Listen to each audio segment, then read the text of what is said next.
In the age after the fall of the Orokin, the grand clade families of the Ostrons were cast wide across the solar system, roaming and homeless in their great floating markets.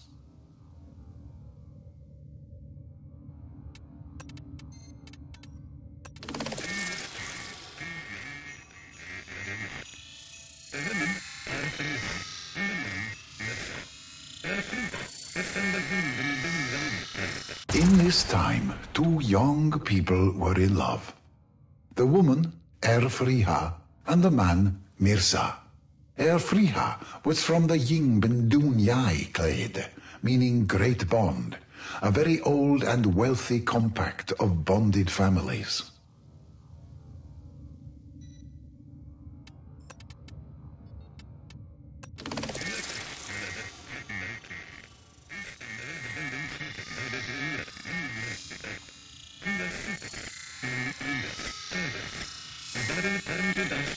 Mirza, however, had no clade, his family having been shattered by the Grineer many years before. He was Cetus, meaning landless, cladeless, a body turned to dust, turned to motes, on a careless wind. Efria belonged to families within families. Mirza was alone.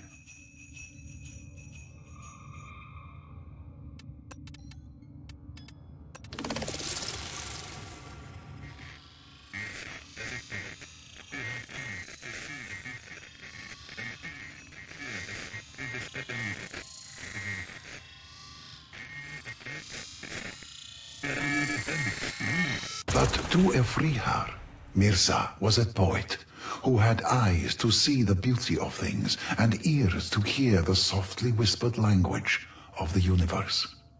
"I know a place," he said, "where I may be homeless no more. I have heard a voice, and it leads me there. Come with me."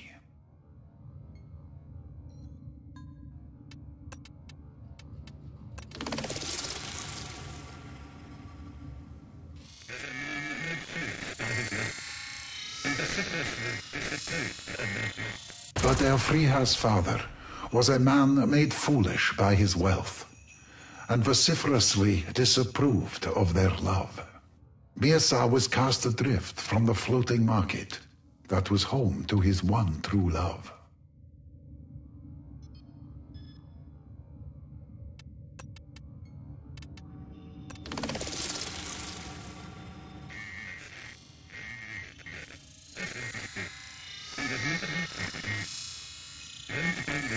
Erfriha and Mirza ran away together, as lovers do, and were never heard from again.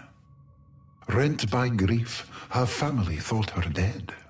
Her father passed away, clutching her cameo, at peace, thinking he would see her soon, in some moonlit afterlife.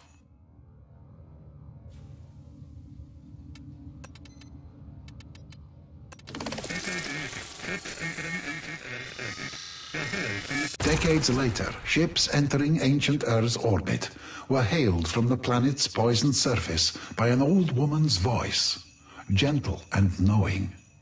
Traders would call for her, greet her, offer the latest news on their families and lives, but never did they learn anything of this woman, save that she had a husband and they were somehow happy living on the toxic skin of that hostile world. The old woman would always ask those travelers of news of the Yingbin clade.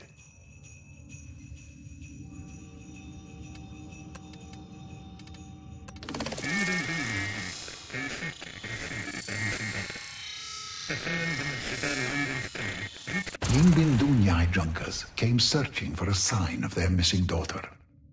The frail voice of their long-lost child reached out to them, and there was much joy. "You will find us," her message said, "by the light of our love."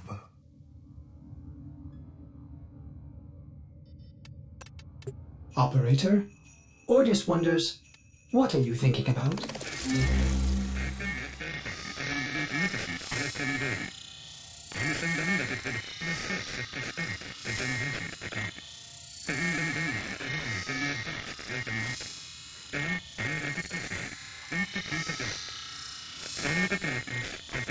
Elfriha bade them make their home around a magnificent Orokin ruin, promising them that it would be a source of prosperity for generations to come. The Yingbindunyai arrived in their vast floating market. There, by a ragged coastline, winked a point of light. "Follow the brightness of the love between Mirza and I," said the message, "and be safe from all harm."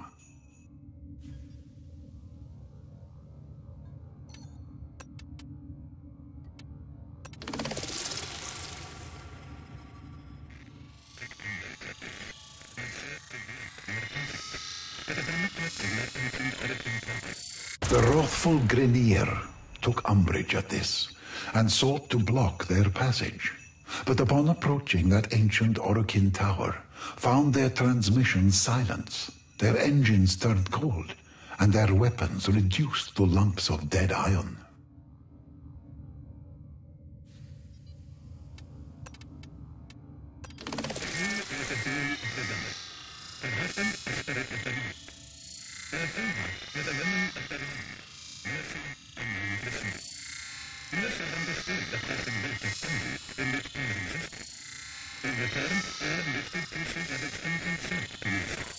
She was a being of the day, her husband a spirit of the night. Elfriha was a woman of the land, Mirza a man of the sea. Mirza understood the crushing weight of time in which air existed. In return, air gifted pieces of its ancient self to Mirza, old things shaped to near shapelessness by 1,000 years beneath the waves. Mirza was a man dedicated to finding the sacred in the forgotten, the neglected, and took wisdom from them.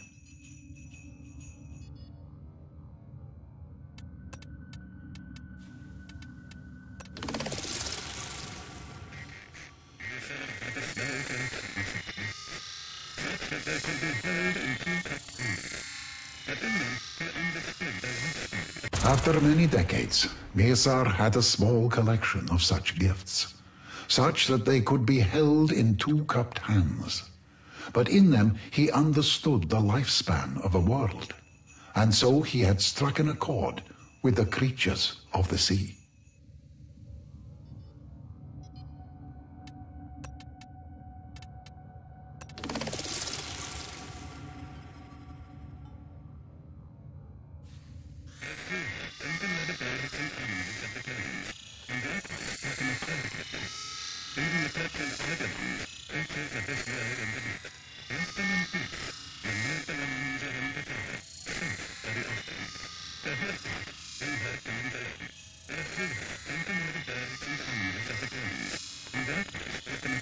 For her part, in her times alone, Elfriha came to know the birds and animals of the plains, and likewise struck an accord with them.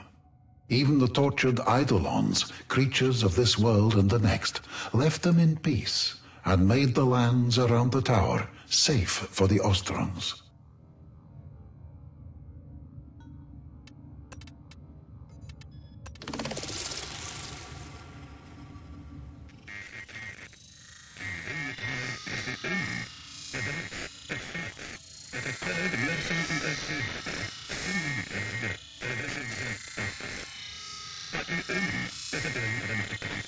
At the center of this place was the tower, and within the tower was the Unum, the voice, the force that had called Mirza and Elfriha there so many years ago for this exact purpose. But the Unum is a being for another time and another story.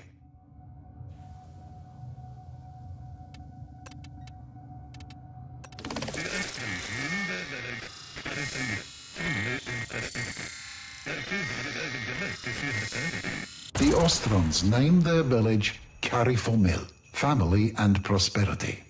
Elfriha was overjoyed to see her clade again. But Mirza would not enter Carifomil, for he had no family save Erfrihar. Erfrihar was drawn to her glade, and Mirza felt no resentment. She would one day return to them.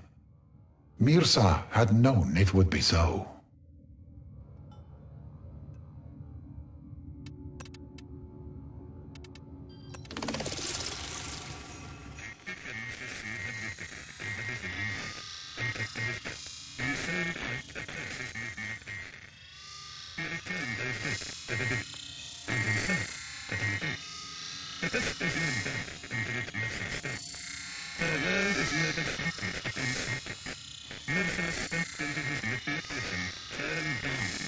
Mirza took the things the sea had gifted him over his long life, and took to his boat, and sailed out across his midnight ocean. He returned those gifts to the deep, and himself to them too. But this was no death into which Mirza stepped, for a world is made of cycles upon cycles. Mirza stepped into his midnight ocean, falling down into it. And the deeper he sank, the larger he became. This is how the oceans of came to be the home of the 1,000-year fish, legendary, vast, reclusive, the rare sight of which changes men. One of the great ancient spirits of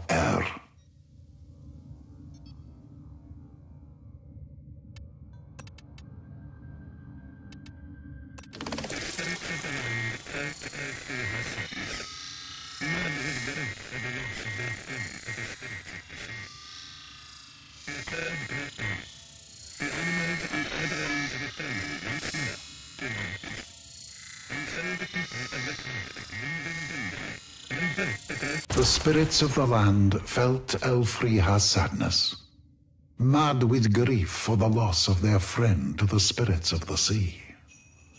The accord broke down, the animals and eidolons returning once more to wildness.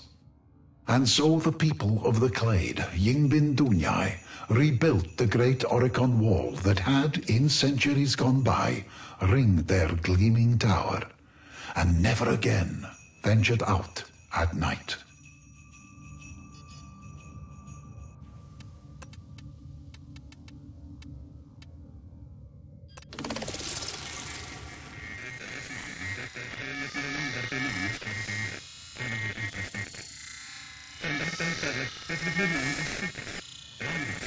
The villagers decided as one that their home would no longer be known as Carifamil, family and prosperity.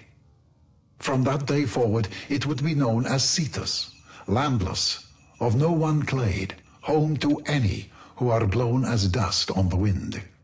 Erfriha lived there the rest of her days, and for the remainder of her nights she held vigil atop the walls of Cetus, looking to the sea, and, some say, occasionally catching sight of a great fish, like an island in a midnight ocean, looking back at her with love.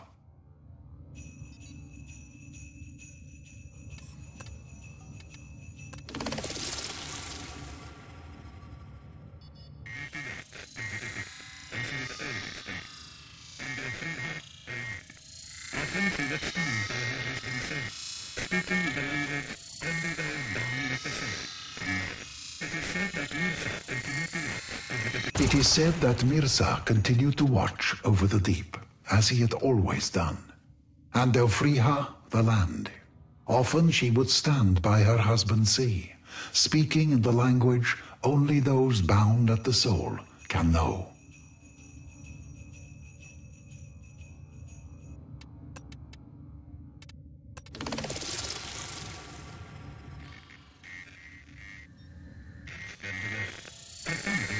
When the day came, and Erfriha passed from the world, her family buried her on the land. A great fish watched from the sea, and kept vigil over her for 10 days and nights. When it sank beneath the waves, it was never seen again. Some say Mirza, the 1,000-year fish, waits to this day for their story to be retold, relived, that he and Erfrihar, his great love, may one day be reunited again. This is Onko, Cetus archivist, with my translation of the tale of the wife of the earth and the husband of the sea.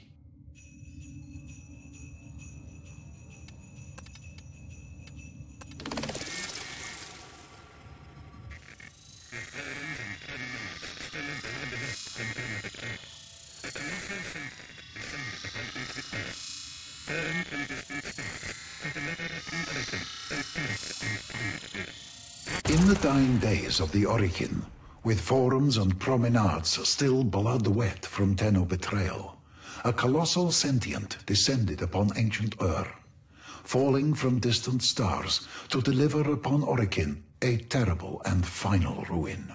Tower upon tower fell to its weapons, but one withstood, the Tower of the Unum. The Tenno scattered, but one remained, Gara, she and the Unum, inseparable. The Unum, lodestone of our people, and subject of 100 stories herself.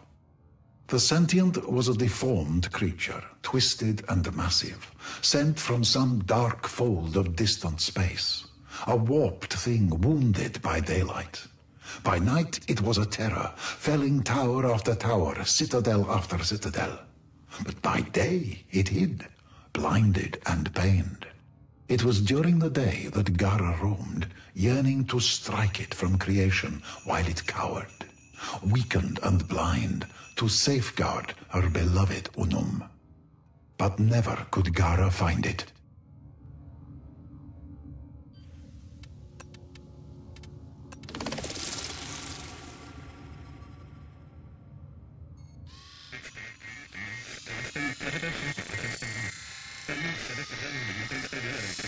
By night the sentient was abroad, its titanic mass casting a terrible shadow across the land, the mass of it railing against the walls of the tower, yet kept at bay by the exertion of the Unum's colossal will and the sacrifice of her faithful. But such exertions could not be maintained forever. Gara yearned to strike out, to lash and tear at the monstrosity that threatened her love, but the Unum forbade it.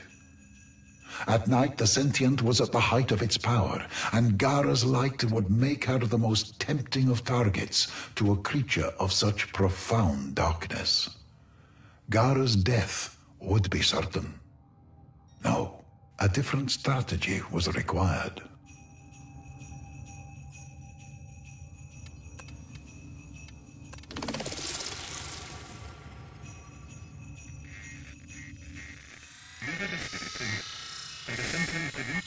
The sentient prowled and pressed and failed, never risking too much, for the sentient could not reproduce. What it lost forever. It had killed many cities before, felled many towers, but this little one prevailed. Why, it pondered in many voices, was that? The Unum knew she could not defend forever, nor could her faithful throw their bodies against the sentient in perpetuity.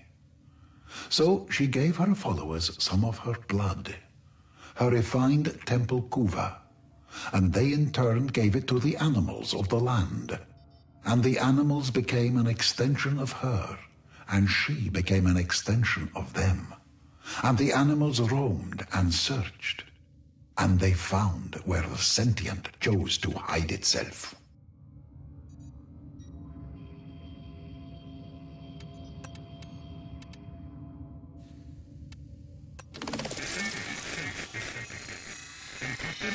The sentient sensed this subterfuge, and capturing one of the Unum's animals, opened it up for examination. And what little of the Unum that was present there lit the sentient's mind like the dark star from which it had fallen. The sentient, you see, could not procreate, but in the temple kuva it tasted healing, completeness, a future. It devoured each and every last Unum animal, but it was not enough. The sentient turned its hundreds of eyes toward the tower with new understanding. It would not destroy the tower. It would become the tower. It would kill the Unum, take her place, and one with that healing palace give birth to a race of itself. Gara and Unum knew where the sentient was. The sentient knew the tower was the future of its race. The sentient threw itself at the tower, no longer cautious, taking great losses and knowing the prize was worthy of it. Should it succeed, all losses would be replaced 1,000-fold. This is when, across the plains, the great pylons ignited for the first time. Sheets of energy sprung up between them, powered by the will of the Unum at their epicenter, trapping the monstrosity within. Loyal Gara, unwilling to heed inaction any longer, broke from the side of the Unum and flew out at night, her eyes on the sentient mind.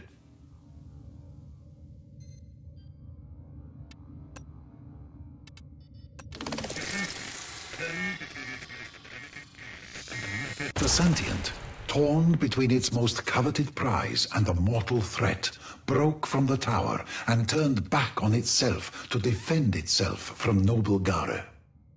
But Gara's eyes were not for the sentient, but for the glittering man-sized device resting just beyond the gates. It had not been there before, but it was there now. It swatted Gara from the sky, drew it to herself, meaning to end her life there and then. The battle was terrible. Gara sustained injuries she would not survive. But in her final moments, brave Gara seized upon the device her beloved Unum had crafted, seized it to her breast, and allowed the sentient to draw her in one final time. Toward its body, toward its core, toward the seat of its intelligence.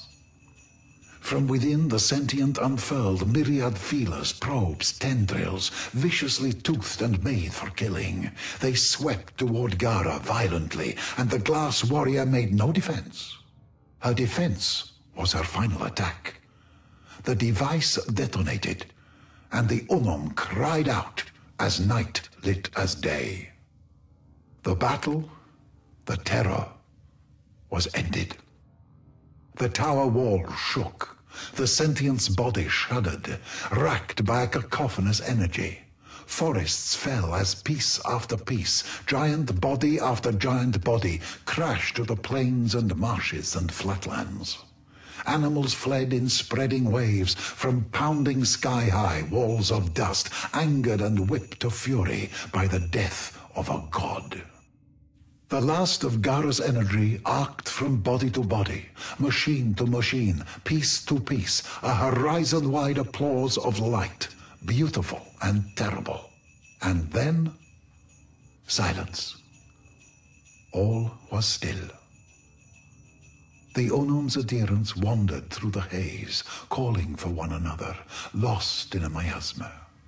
Husbands seizing onto wives, children onto parents. It was over. Gara was never seen again. The sentients then became as they are now, senseless, wandering, yearning for a unity they sense more than remember. And the Unum?